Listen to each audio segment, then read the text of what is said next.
नमस्कार मैत्रिणींनो, सासूसून किचनमध्ये तुमचे स्वागत आहे। आज आपण संपूर्ण उपवास थाली पाहणार आहोत। भाग 1 मी आधी पोस्ट केलेला आहे, त्याची लिंक मी डिस्क्रिप्शनमध्ये देते। आज भाग 2 पाहणार आहोत। त्यामध्ये वरईची खिचडी, साखरेतील रताळ्याचे काप, उपवासाची बटाट्याची भाजी, रताळ्याचा किस आणि रताळ्याची खीर हे सगळे रेसिपीज आज आपण इथं पाहणार आहोत एका व्हिडिओमध्ये। अगदी झटपट पण पूर्ण उपवास थाली आहे, तुम्ही इथं पाहू शकता। चला तर आपण आता इथं रेसिपीला सुरुवात करूया। मी इथं पहिल्यांदा रताळ्याचा खीस करणार आहे। ही रताळी अगदी ज्यावेळेला तुम्ही फोडणी टाकणार असता त्याच वेळेला खिसून घ्यायची, अगोदर खिसून ठेवायची नाहीत, नाहीतर ती लालसर तरी होतात नाहीतर काळपट पडतात। इथं पॅन ठेवलेला आहे गरम करायला। आता त्यामध्ये एक पळी तेल टाकून घेते। अगोदर आपण इथं फोडणी टाकून घ्यायची आहे। आता तेल चांगलं तापलं की त्यामध्ये एक चमचा जिरे टाकलेले आहेत। जिरे चांगले फुलून द्यायचे आहेत, थोडेसे परतून घेऊया। रताळ्याची खीस हा अगदी पटकन होणारी रेसिपी आहे। आता यामध्ये मिरच्या टाकून घेतलेल्या आहेत, 2 मिरच्या बारीक चिरून घेतलेल्या आहेत। आता यावर आपल्याला हा रताळ्याचा खीस टाकून घ्यायचा आहे। इथं मध्यम आकाराची 3 रताळं घेतलेली आहेत मी खिसून। आता ही परतून पण घ्यायची आहेत आपल्याला, चांगली परतून घेऊया। या खीसला शिजायला खूप वेळ बिलकुलही लागत नाही, पटकन शिजली जातात आणि ही रेसिपी अगदी 5 मिनिटात तयार होते, बिलकुलही वेळ लागत नाही। आता यामध्ये शेंगदाण्याचा कूट टाकून घेऊया। एक अर्धी वाटी शेंगदाण्याचा कूट टाकलेला आहे, थोडीशी चवीनुसार साखर, चवीनुसार मीठ टाकून घ्यायचं आहे आपल्याला। आता हे सगळं एकदा परतून घेऊया। यावर पाणी वगैरे शिंपडायची बिलकुलही गरज नाही, कारण रताळ्यामध्ये भरपूर ओलावा असतो, त्यावरच ती शिजली जातात पटकन।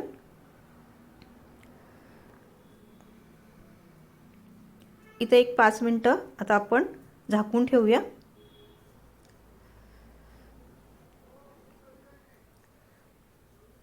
इथे शिजायला सुरुवात पण झालेली आहे रताळी।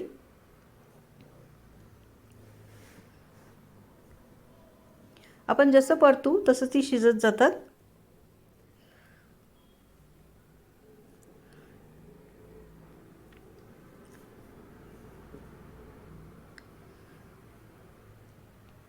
इथे चांगलं 1 मिनिट परतून घेतले मी। सगळं मसाला जे आपण मीठ साखर टाकलेलं आहे ते सगळं एकजीव करून घेतलेलं आहे।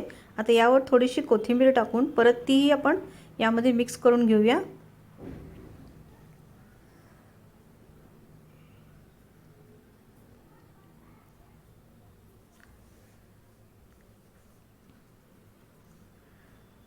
परत 1 मिनिटभरच आता इथं झाकून ठेवायचं आहे आणि 1 मिनिटानंतर इथं पाहू शकता रताळ्याचा खीस हा पूर्ण तयार झालेला आहे, अगदी छान शिजले गेलेले आहेत।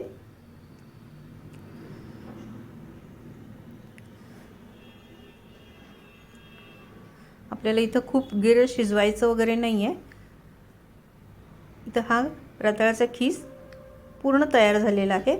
आता आपण दुसऱ्या रेसिपीकडे वळूया। इथं आपण वरईच्या तांदळापासून खिचडी किंवा तुम्ही त्याला पुलाव जरी म्हटला तरी चालेल, ते करून घेणार आहे। आता इथं मी तूप टाकलेलं आहे। तूप थोडंसं वितळलं की त्यामध्ये जिरे टाकलेत, शेंगदाणे पण आपल्याला परतून घ्यायचे, चांगले खरपूस भाजले गेले पाहिजे शेंगदाणे। ही वरईची खिचडी पटकन होते, बिलकुलही वेळ लागत नाही। आता यामध्ये मी एक बटाटा इथं बारीक चिरून घेतलेला आहे, तोही टाकून परतून घेऊया, फ्राय करून घेऊया चांगला।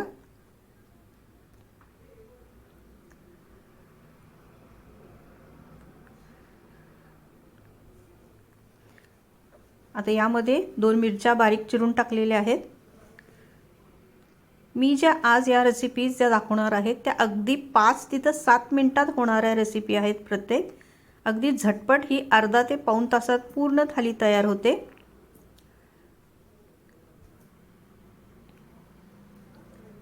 यावर थोडीशी कोथिंबीर टाकून घेऊया। फोडणीमध्ये कोथिंबीर टाकली की त्याचा खमंगपणा खूप छान येतो पदार्थाला त्या। आता हे सगळं परत एकदा छान मिक्स करून घेऊया।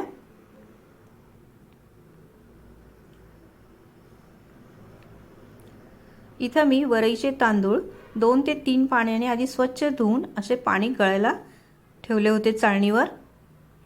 त्यातलं सगळं पाणी निघून गेलेलं आहे। आता हे आपण तेलावर हे पण परतून घेऊया। मी इथं 1 वाटी वरईचे तांदूळ घेतलेले आहेत।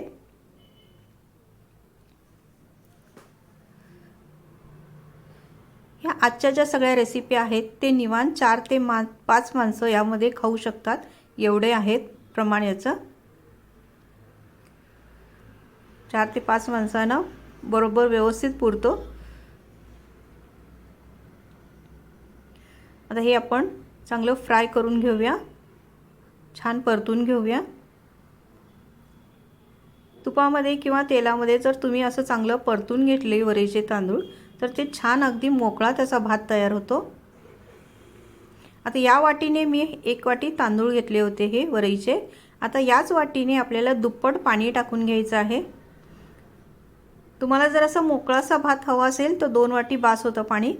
आणि इथं मी गरम पाण्याचा वापर केलेला आहे, गार पाणी बिलकुलही टाकणार नाही आहे। 2 वाटी आपल्याला इथं गरम पाणीच घालायचं आहे। आणि जर तुम्हाला असा मऊसर भात जर पाहिजे असेल तर अजून 1 अर्धी वाटी पाणी तुम्ही इथं वाढवू शकता। आता हे सगळं एकजीव करून घेऊया।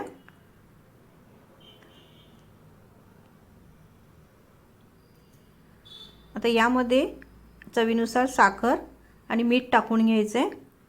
तुम्ही इथं साखर स्किप केली तरीही चालेल।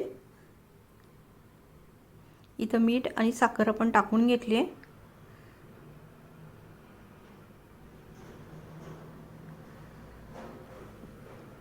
आणि 1 अर्धा लिंबू आपण यामध्ये पिळून घ्यायचं आहे, म्हणजे या खिचडीला चव खूप छान येते। आणि आपल्या हा वरईचा तांदूळ याचा भात किंवा खिचडी अतिशय म्हणजे पांढरा शुभ्र तयार होतो।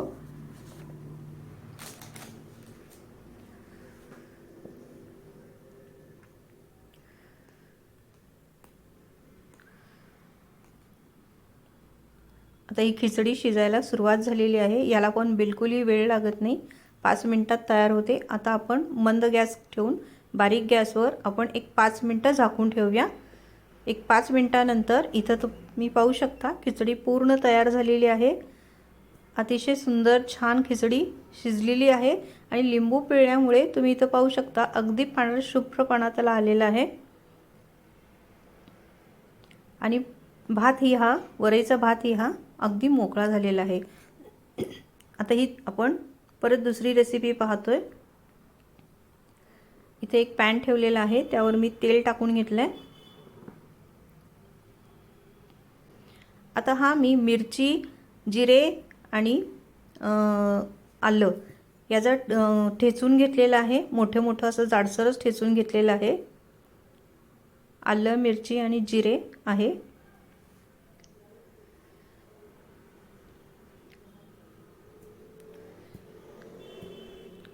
मिरचीचं प्रमाण तुम्ही कमी जास्त करू शकता। जर तुम्ही जास्त तिखट खात असाल तर थोडी जास्त मिरची टाकली तरीही चालेल। आपण इथं आता मी इथं 2 मोठे बटाटे उकडून घेतलेले आहेत आणि त्याच्या अशा फोडी करून घेतलेल्या आहेत। आपण इथं उपवासाची बटाट्याची भाजी पाहतोय।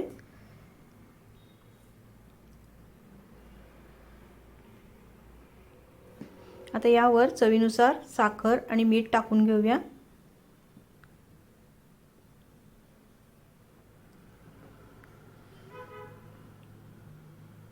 आणि यामध्ये थोडासा अगदी 1 चमचा शेंगदाण्याचा कूट टाकलेला आहे। हे सगळं आता छान मिक्स करून घेऊया, एकजीव करून घेऊया।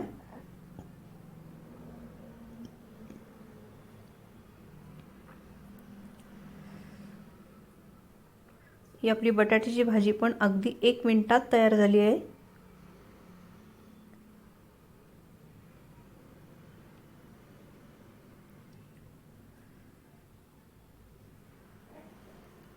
आता यावर पण थोडासा लिंबू पिळून घेऊया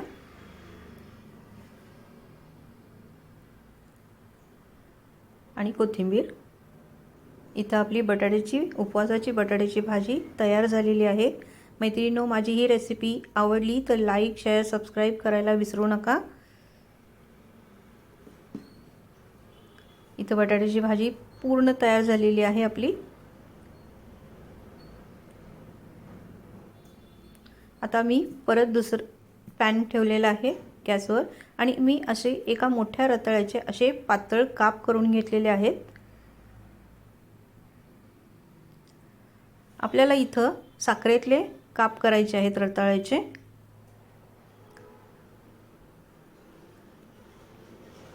ही पण रेसिपी अगदी झटपट, अगदी 5 मिनिटात तयार होते। इथं मी 2 चमचे साजूक तूप टाकलेलं आहे। हे रताळ्याचे काप जे आहेत ते तुपातलेच करा, खूप छान चव येते। आता इथं तूप तापलंय, त्यावर आपण आता इथं काप टाकून घेऊया। आपल्याला काप हे शॅलो फ्राय करून घ्यायचे। तुम्ही तळून जरी घेतले काप तरीही चालतील, त्याचीही सुद्धा चव खूप छान येते। इथं मी शॅलो फ्राय करून घेणार आहे। तुपावर चांगले सगळे हे काप परतून घ्यायचे आहेत आणि जसं आपण काप परतू तसे ते पटकन शिजले जातात। या काप शिजायला पण बिलकुलही वेळ लागत नाही।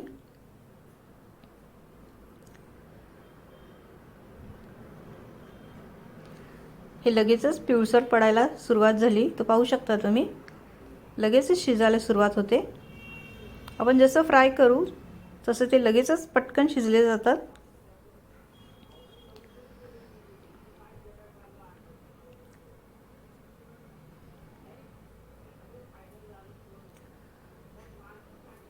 यावर तुम्ही वेलची पावडर किंवा यामध्ये ड्रायफ्रूट्स जरी ॲड केले तरीही खूप सुंदर लागतात।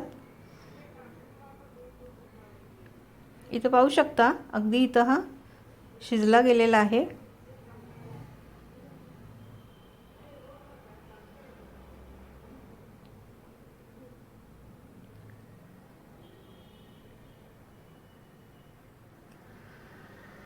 इथे लगेचच कट होत आहे, याचा असा अर्थ आहे की हे रताळ्याचे काप पण शिजले गेलेत। अगदी 1 मिनिटात तयार होते ही रेसिपी। खूप साधी, सोपी आणि झटपट होणारी आहे आणि मुलांना तर खूप आवडणारी रेसिपी आहे ही। आता यावर मी थोडीशी पिठी साखर टाकून घेते।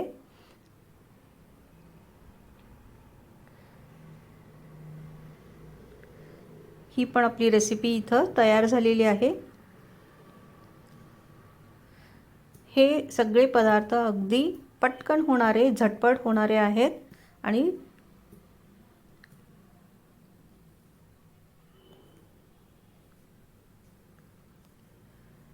इथे ही रेसिपी आपली तयार झालेली आहे।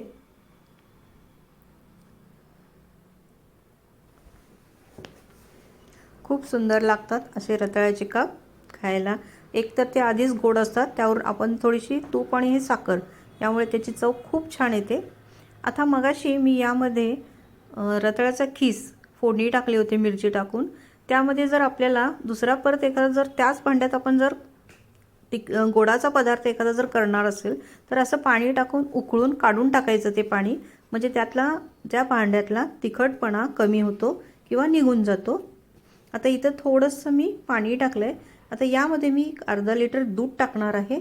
इथं आपण रताळ्याची खीर तयार करणार आहोत।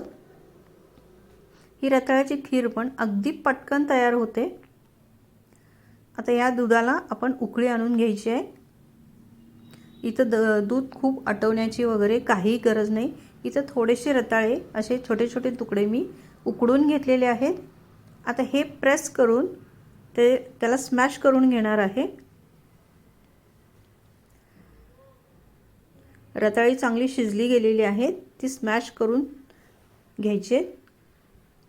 मी अख्खं रताळ वगैरे या दुधामध्ये ॲड करत नाही आहे। मी रताळ अगोदर दुसऱ्या एका वाटीमध्ये स्मॅश करून घेऊन ते थोडंसं चाळणीतून मी गाळून घेणार आहे, कारण त्या रताळ्यामध्ये भरपूर असं केशर असतं। त्यामध्ये थोडंसं दूध टाकून असं पूर्ण मिक्स करून घेतलंय मी। आणि ते चाळणीच्या ह्याच्यातून गाळून घ्यायचं आहे आता आपल्याला। हे छान सगळं गाळून घेऊया, म्हणजे त्याचा जो काही गर असेल चांगला तो पडून जाईल आणि केशर वगैरे जे काय असेल ते वरती राहून जाईल।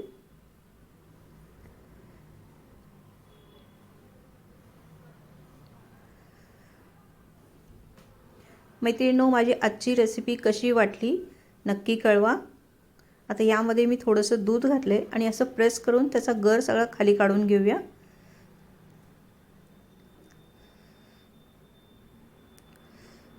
इथे तुम्ही पाहू शकता अगदी क्रीमी असा गर खाली पडलेला आहे भांड्यामध्ये।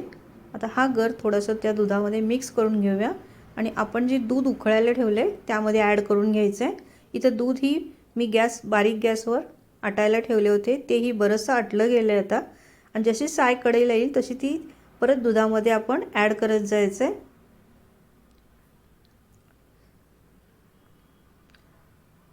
रताळ्याची खीर ही खूप सुंदर लागते। इथं बरंचसं दूध आटलं गेलेलं आहे। आता त्यामध्ये मी हे रताळ्याचं बारीक केलेलं रताळ आहे ते ॲड करून घेते दुधामध्ये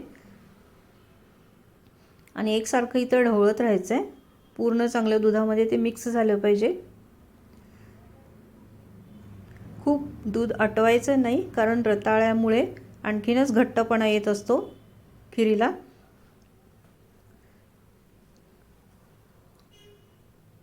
जशी खीर यामध्ये आता मी साखर टाकून घेते। मी इथं अर्धी वाटी साखर टाकलेली आहे। रताळा अगोदरच गोड असतात त्यामुळे साखरेचं प्रमाण थोडं कमी केलं याच्यापेक्षाही तरीही चालेल। ही खीर जशी थंड होईल तशी ती खूप दाटसर होते, त्यामुळे जास्त दाट करू नका खीर। आता यामध्ये थोडेसे ड्रायफ्रूट्स मी तुपावर परतून घेतलेले आहेत, तेही आता यामध्ये ॲड करून घेते।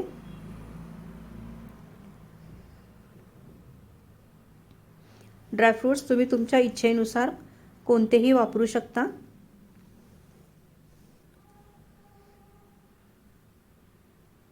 इथं आपली रताळ्याची खीर ही तयार झालेली आहे। चवीला तर अतिशय सुंदर लागते, बासुंदीसारखी। आता यामध्ये मी गॅस बंद केलेला आहे। आता यामध्ये मी वेलची पावडर टाकून घेते। इथं जायफळ जरी तुम्ही वापरलं तरीही चालेल।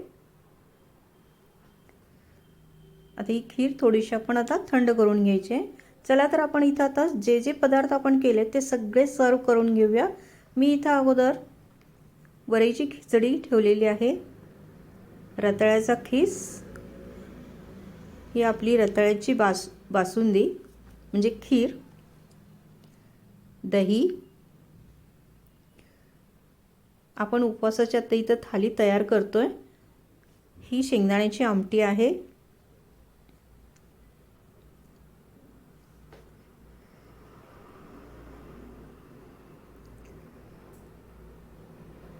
ही बटाट्याची भाजी आपण केलेली, आणि हे रताळ्याचे काप, त्यावर मी थोडेसे पिस्त्याचे काप टाकलेले आहेत। अगदी हा पोट भरीचा आपला हा पूर्ण उपवासाची थाली तयार झालेली आहे। मैत्रिणींनो, आवडली तर एक लाईक